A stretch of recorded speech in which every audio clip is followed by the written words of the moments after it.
Hey, my name is Stan the Man, and you have tuned into the Sullivan Report here on a Sunday evening. Back again with another banger, with another down home lesson for all you good people out there. This is the Sullivan Report.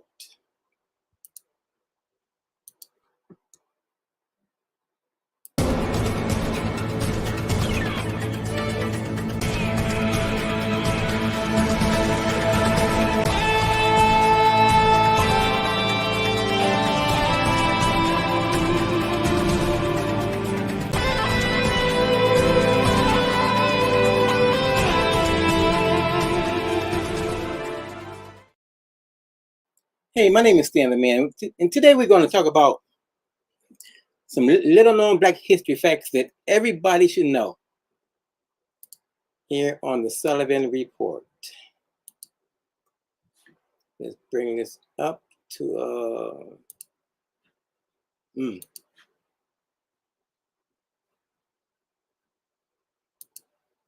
we go. Now, I saw on YouTube the other day where a white guy was asking a question: where would Black people be without the white man? Well, I'm going to tell you, we would be exactly where we needed to be. We would be exactly where we was before we even encountered any white people. We were thriving in our own country, on our own continent.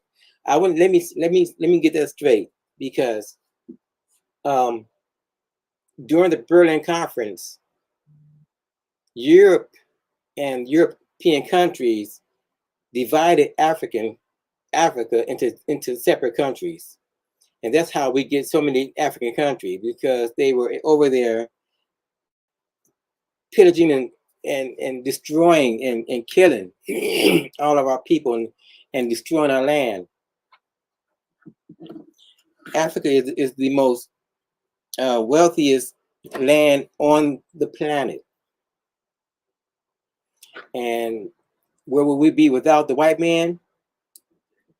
I tell you this, we would be in a whole lot better situation. The world would be in a better place if the white man wasn't here. Okay, check this out, if you please.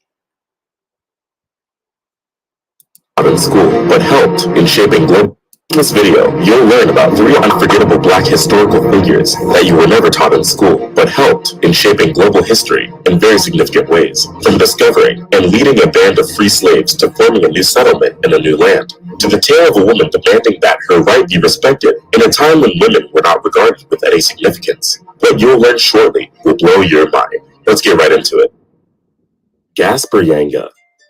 Gaspar Yanga is popular as the Primer Libertador de America, or First Liberator of the Americas. He is notable for leading one of colonial Mexico's first successful slave uprisings, and would go on to establish one of America's earliest free Black settlements.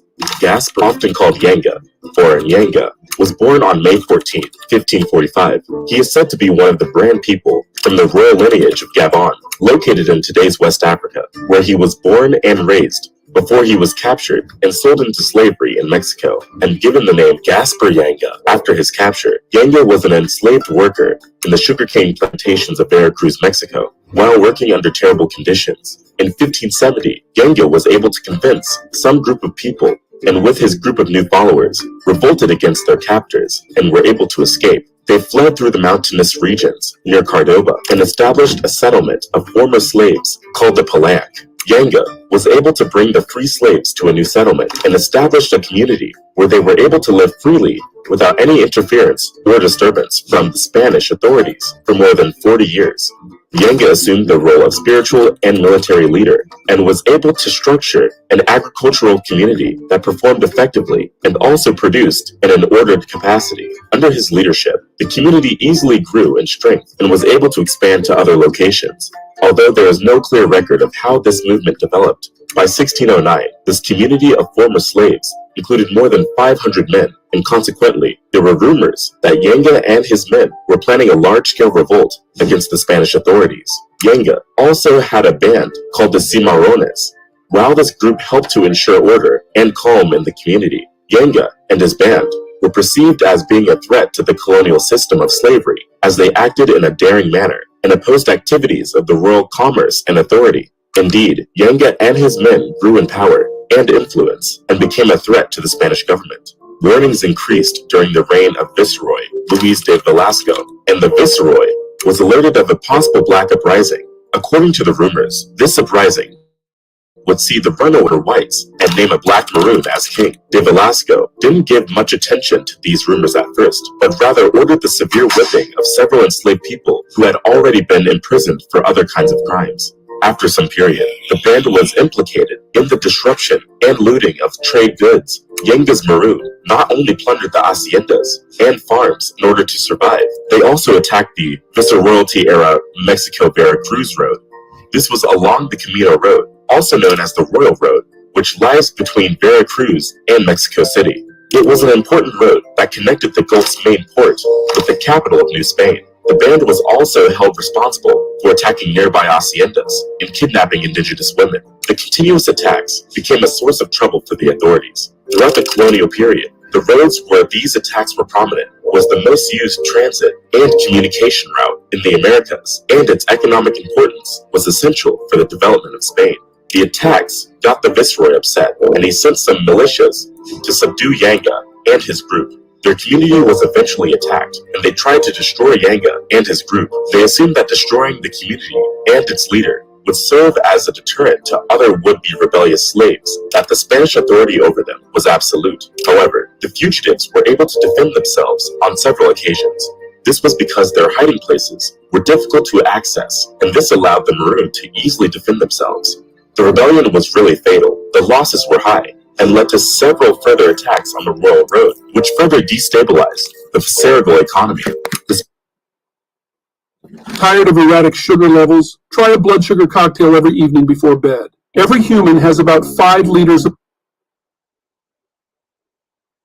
The Spanish authority eventually became helpless, as this clearly proved that waging a war against the Maroons was an unprofitable and hopeless enterprise. In 1609, there was news that the Africans intended to kill the inhabitants of the capital and crown Yanga as king. This really got the Viceroy upset, and he quickly instructed the Spanish authorities to send a well-armed militia to defeat Yanga and his palanque. The troop of about 550 were led by Pedro Gonzalez de Herrera, and they marched out from Puebla. About 100 soldiers in the troops were regulars, while the rest were conscripts and adventurers. The Maroons, on the other hand, were an irregular force with 100 fighters holding firearms and the other 400 armed with stones, machetes, bows, and arrows. At this time, Yanga was already old, so the troop was led by Francisco de la Matosa, an Angolan. Yanga was able to use his troop's superior knowledge of the terrain to resist the Spaniards. His goal was to cause the Spanish enough pain and draw them in for a negotiation. This strategy worked. As soon as the Spanish team approached, Yanga sent out his terms for peace via a captured Spaniard. He made a deal which was similar to that made between the Indians and Spaniards, which ended their hostility.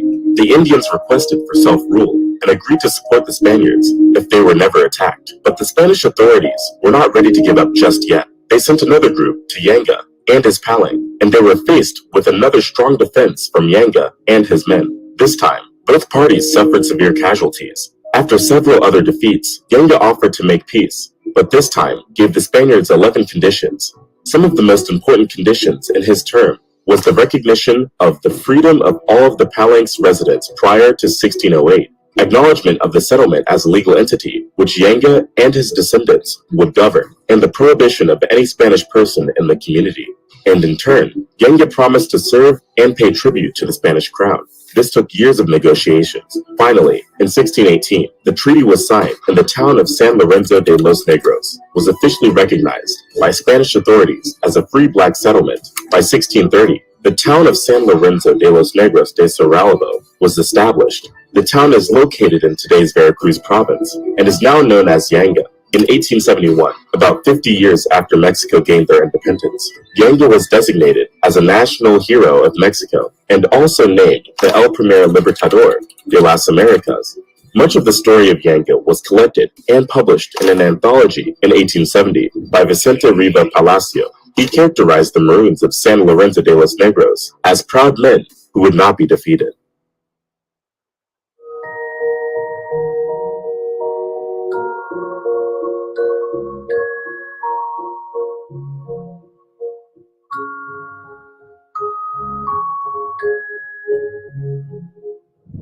Isabel de Olvera. Typically, the 1500s and 1600s are defined by the activities of the male Spanish conquistadors and governors, whose names mark several streets in cities like Coronado, Peralta, de Vargas. The efforts of these men brought families of soldiers to settle in areas now called New Spain. Their efforts was to get back lands originally occupied by indigenous Pueblo peoples since the 13th century. There are so many documented horrors inflicted on the Pueblo people during the claim of their land by the Spanish. The victory over the Pueblo people are celebrated during the Entrada and other fiestas. However, while this happened, one woman was challenging the effort of the Spanish authority to affirm the survival of Catholicism and Spanish bloodlines while suppressing other faiths and ethnicities. You may have heard of the heroic stories of black women freedom fighters like Harriet Tubman, Rosa Parks, and Mary Ann Shadd. You've been taught the history of black women fighting for freedom. However, you may not know that women have been revolting against oppression as far back as the 16th century with the effort of black women like Isabel de Olvera. Isabel Olvera was one of these women. In fact, she was at the forefront of it. Isabel was a free woman of African descent. She lived in Querétaro, Mexico, and joined a relief expedition traveling on the Guerra de Reza expedition to Santa Fe. The mission of the expedition was to strengthen the Spanish claim to the colonized province of Santa Fe de Nuevo Mexico. During this period, she will travel as a servant to a Spanish woman.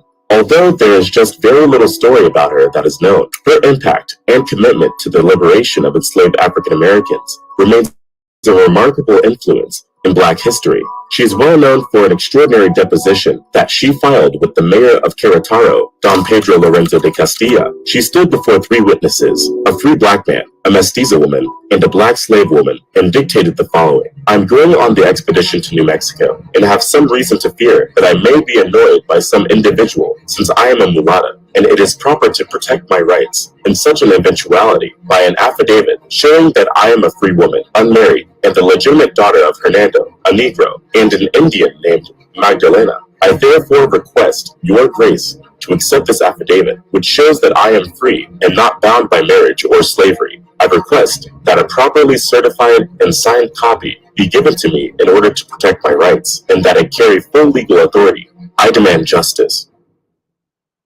Although there is no clear record that Olvera's deposition may have protected her freedom during such a movement, the document somehow made its way into Spanish colonial archives. The document became a strong symbol of women and showcased Isabel's understanding of personal freedom.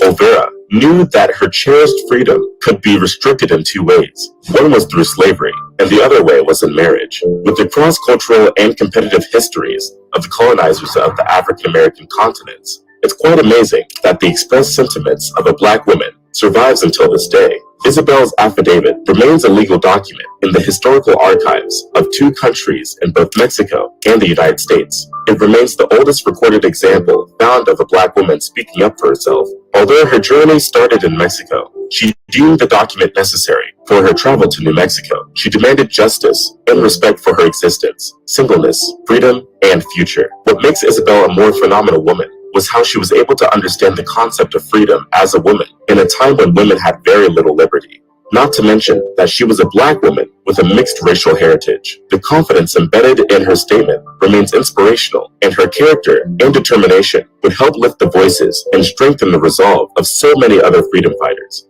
Isabel made her freedom a priority, and in Querétaro, her freedoms were a matter of public knowledge. The 3 witnesses also verified that Isabel de Olvera was an unmarried mulatto woman of free status. While she was scared that her freedom may be challenged as she moved up north, she still went on the journey, even though she knew that she may be annoyed by some individual, as she called it, on her expedition to New Mexico. Her powerful words still remain relevant even in our world today, as we live in a time when certain rights and liberties of women are are being constantly threatened and trifled. It wasn't out of place that our rights would be trampled on while traveling with 73 soldiers. They took several items, such as food, livestock, and other supplies including nails, medicine, boots, powder, silver daggers, silk hats, linen shirts, and 8 dread bars of soap. Many scholars suggest that her statement was made to ensure that she was protected from advances from soldiers while they traveled. The stories about what happened to Olvera upon her arrival in New Mexico. Her writing provided an understanding of women of that time, as the main records we have of Black and mulatto women from this period come from church documentation of marriages, baptisms, and burials, and from court cases regarding witchcraft. Historians suggest that women of color in New Mexico sought power over their precarious situations and often abusive husbands by drawing on the help of local curanderas and medicine women. This resulted in the women being accused of practicing witchcraft. Others, like Isabel, appealed to governing bodies for protection of their status as free women. The significance of de Olvera's statement is an incredible explication of a Black woman's attempt to navigate a patriarchal and Spanish-dominated system that was designed to keep women powerless. Olvera exemplifies the ongoing intermixing of indigenous American African peoples, the construction of race in colonial North America, and the presence of Black women in New Mexico from its earliest written records. Don't let toxins build up in your body. Try this new Smart Patch instead. It draws out built-up chemicals in the most bizarre way possible. When we saw it on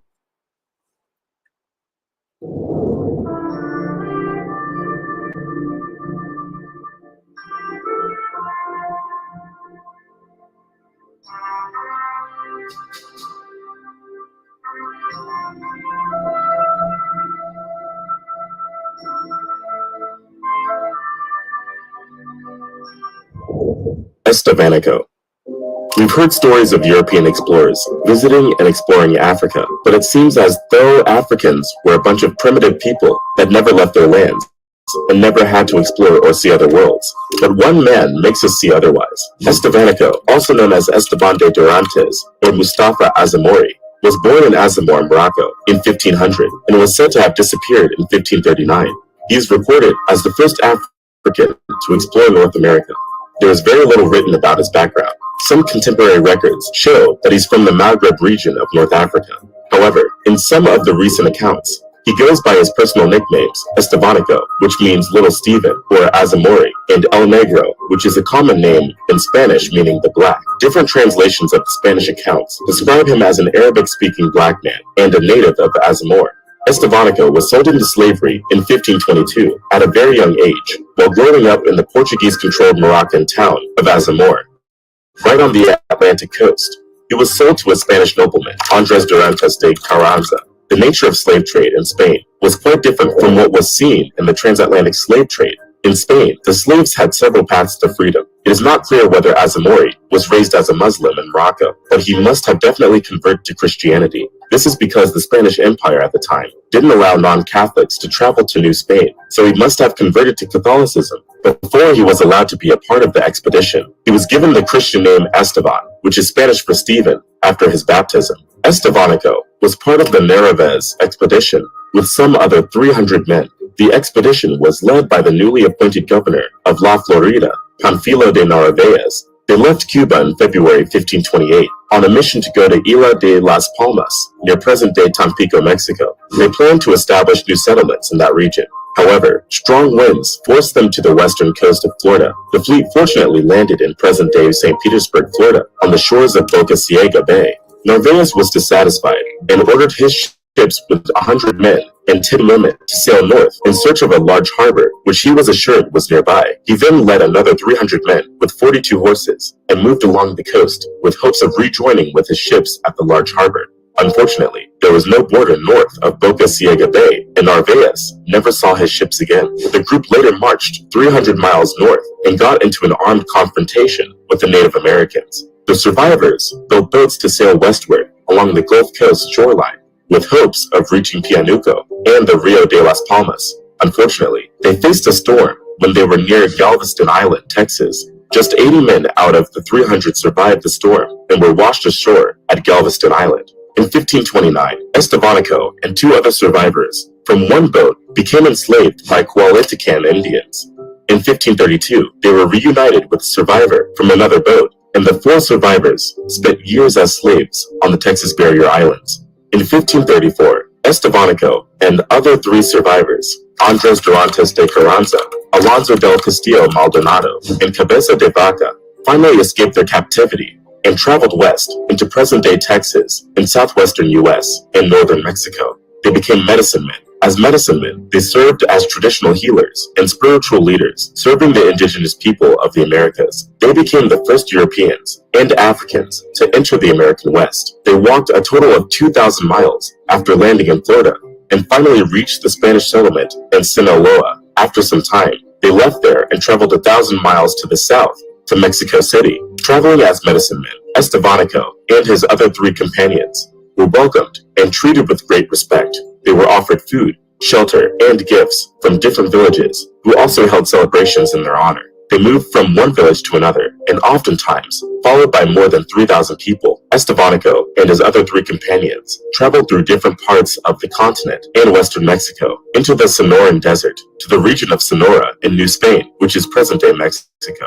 After finding a small Spanish settlement, the 4 survivors traveled 1,000 miles to the south of Mexico City and arrived in July 1536. In 1542, Cabeza de Vaca published the Relación, a book that chronicled their 8-year survival journey and also detailed the life of Estevanico. It was reprinted in 1555 and became the first published book to describe the people, wildlife, flora, and fauna of inland North America, and was also the first to describe the American bison. In the book, Cabeza de Vaca often referred to Estevanico as their leader, as he went ahead of the other 3 survivors.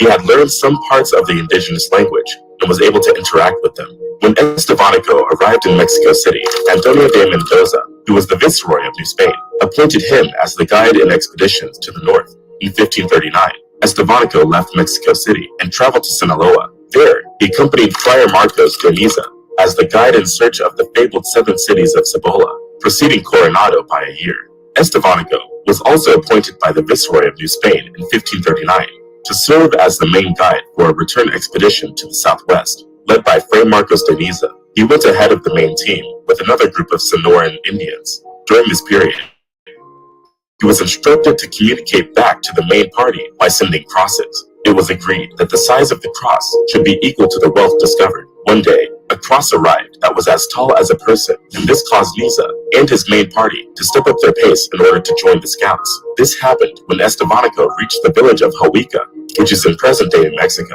Sadly, this was where Estevanico met his end. Marcos de Niza reported in his own accounts that Estevanico was killed in the Pueblo of Huahuica in 1539. Estevanico became the first non-native to visit Pueblo lands. There is no clear record of the cause or manner of Estevanico's death, and there may never be any. All of the stories of his death are based on legend and speculation. Some historians have also narrated that he was killed because the Zuni did not believe that he was a representative of the European party. Others speculate that he was killed for demanding turquoise and women. Another account said that because Esteban wore owl feathers and carried a medicine man's gourd, the Zuni people may have thought that he was impersonating a medicine man, which made them kill him. A different account in 2002 by Francisco Mara suggested that the Zuni did not kill Estevanico, but rather he and his friends remained among the Ashui people, who probably helped him fake his death so he could regain his freedom. Some folklore even say that the Kachina figure, Chacuena, is based on Estevanico. However, both in historical and modern depictions, Estevanico is shown as a great explorer, a physical and moral guide, and a conquistador. If you find this video valuable, we're just scratching the surface with our history. The video on the screen shares some more Black history we were never taught in school. Click on it to watch it. There you have it. 3 examples of where we would be had it not been for white men or white people. You know, we were courageous. We were a courageous people. We fought. You know, don't let anybody tell you that we just went willingly into shackles, because we didn't. My name is Stan the Man. This has been the Sullivan Report. Have a good week, everybody.